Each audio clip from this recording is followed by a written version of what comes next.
Oi, pessoal, tudo bem com vocês? Bom, vamos aí então para mais uma aula de história. A aula de hoje, nós vamos iniciar a segunda parte da apostila que vocês receberam para o mês de março. Então, na última aula, a gente terminou o conteúdo aí sobre o iluminismo, né? Essa questão inicial, introdutória, que a gente estava debatendo e discutindo sobre esse movimento filosófico que vai ser pano de fundo, esse movimento cultural que vai ser pano de fundo aí para todas as revoluções e vai influir, inclusive, na nossa vida atual, né? Nas constituições dos países republicanos, liberais, enfim, né? Bom, hoje, então, nós vamos iniciar o conteúdo da Revolução Inglesa, né? A Revolução Inglesa, a gente vai começar vendo alguns precedentes, o que veio um pouquinho antes dela, e vamos ver aí os quatro momentos da Revolução Inglesa, né? A Guerra Civil, onde ela começa de fato, a República de Cromwell, a Restauração Monárquica e a Revolução Gloriosa. A gente também tem que pensar que existiram antecedentes e depois, né, alguns desdobramentos dessa revolução. Então, nós vamos começar pensando alguns antecedentes, tá? Hoje não preparei slides, vamos tentar fazer a aula de uma forma resumida, vocês complementam com a leitura do livro eu vou indicar para vocês também um documentário e um filme muito interessantes e que vão ajudar a entender todo esse período, tudo isso que estava acontecendo. Bom, gente, sobre os antecedentes da Revolução Inglesa. Tudo começa, né, quando o rei inglês, o Henrique VIII, que a gente já estudou um pouquinho dele, ele é aquele rei que rompe com a Igreja Católica e funda a Igreja Anglicana, né, lá na Inglaterra. Esse rei, o Henrique VIII, ele faz isso por quê? Né? Porque ele era casado e ele queria se separar, se divorciar, né, da esposa que ele tinha, né? Naquele momento ele era casado com a Catarina de Aragão, e ele queria se separar dela, né, para poder casar com uma outra mulher. A Igreja Católica não permitia. Então ele rompe com a Igreja católica, né, funda a sua igreja. Inclusive ele casou aí com 5 mulheres, né, com outras 5, né, na verdade 6, né, contando aí com a Catarina de Aragão, né. Então, as 6 mulheres do rei Henrique VIII. Existe até um documentário com esse nome, se vocês quiserem procurar no YouTube. Então, pessoal, o rei Henrique, né, ele se separa, funda a igreja anglicana, né, se casa novamente, e aí vai existir, assim, uma série de problemas com isso, né, porque quando se rompe com a Igreja Católica, mas ainda se tem bastante gente católica no país, isso vai causar um grande problema, né? Que ele tentou enfrentar por meio de imposição, né? Então, todo mundo que morava ali precisava seguir a religião anglicana. Ela passou a ser a religião oficial do Estado, né? Na prática, continuaram existindo essas e outras religiões, né?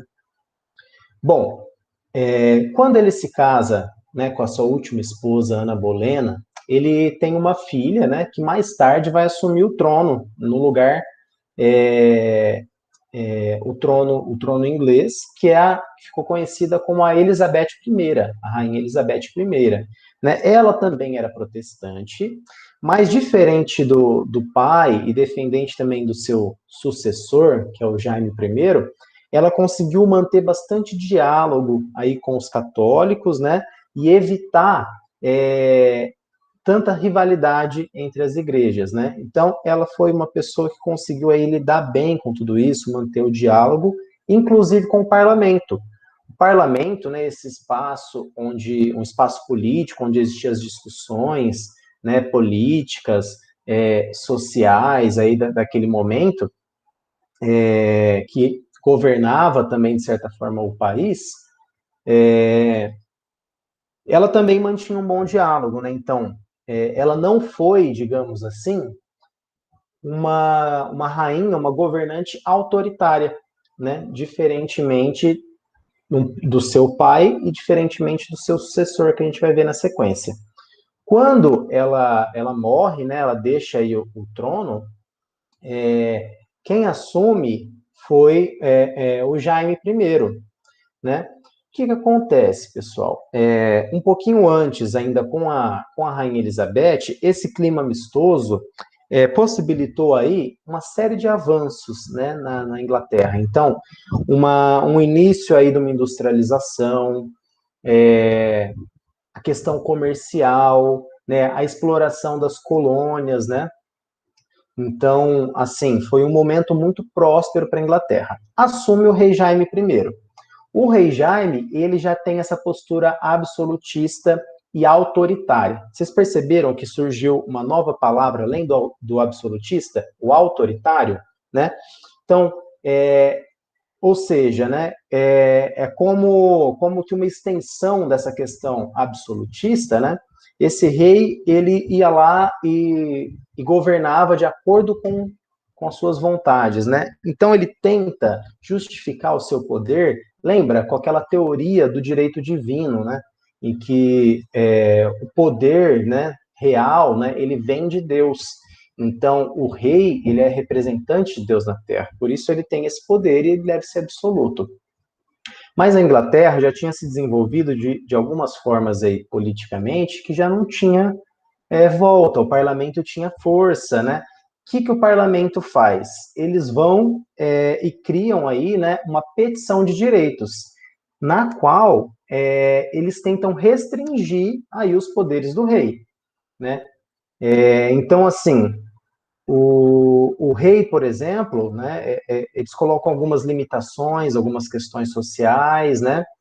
Então, o rei, ele vai ser contrário a isso, né? Porque ele queria governar de forma autoritária, de forma absolutista. E qual que é a resposta do Carlos I? Ele fecha o parlamento, ele manda fechar o parlamento e passa a governar sozinho, né? Acontece, pessoal, que o parlamento responde, organiza aí, né, um,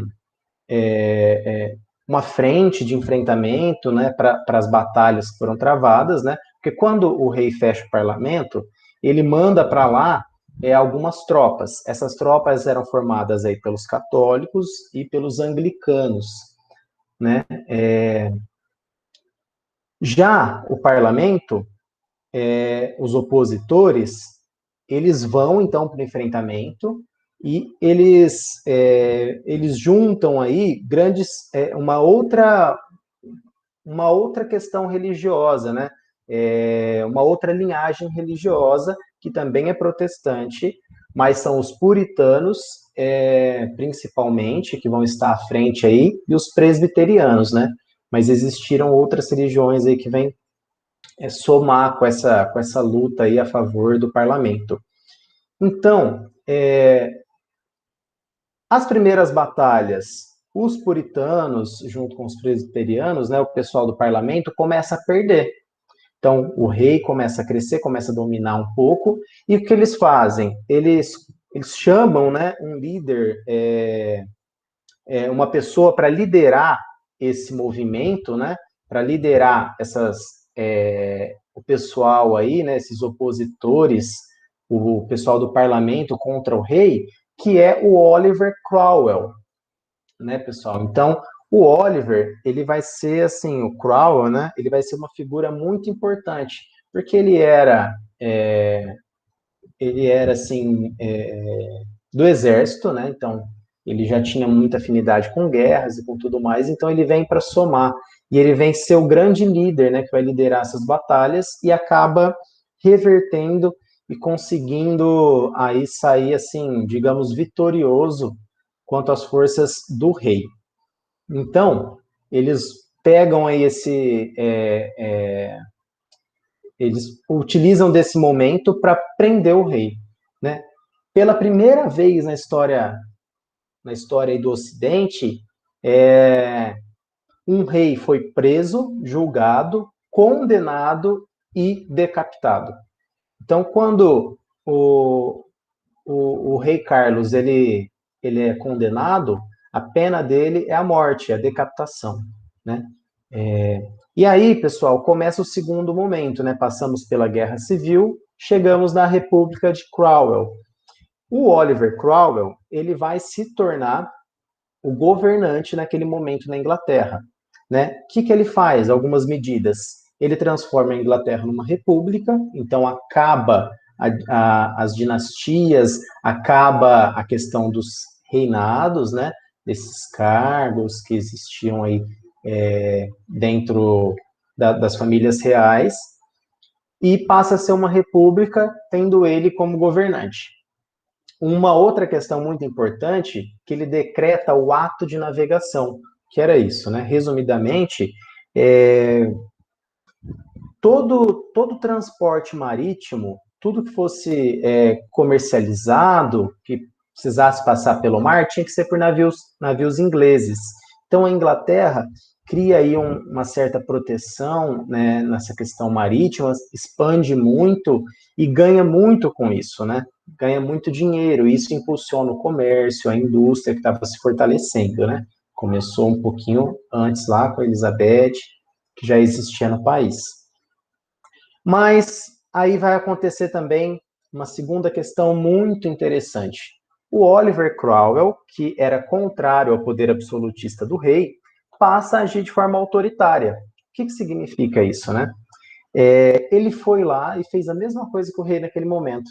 Fecha o parlamento, né? Então, assim, para não ter ninguém contrário a ele, e se proclama um cargo que não existia, que ele cria, de Lorde Protetor. Então, assim, ele não era rei, ele era o Lorde Protetor. Mas, na prática, esse cargo, ele era vitalício e também era hereditário. Ou seja, ele seria o governante até a sua morte, e depois dele, a sua linhagem, né, os seus filhos e daí por diante. Não é muito parecido com o rei? Né? Então, essa é a grande incoerência da questão do Oliver Cromwell, né? Uma pessoa que lutou contra o absolutismo pelo parlamento, que depois fecha o parlamento também e se proclama Lorde Protetor, de uma forma muito parecida com os seis absolutistas, né? Quando ele vem a morrer por causas naturais, o seu filho Ricardo assume o trono, mas ele não tem essa destreza do pai e acaba sendo impedido, acaba sendo retirado do poder. E aí a gente vai chegar no terceiro momento da Revolução Inglesa, que é o momento da restauração monárquica. A gente continua na próxima aula.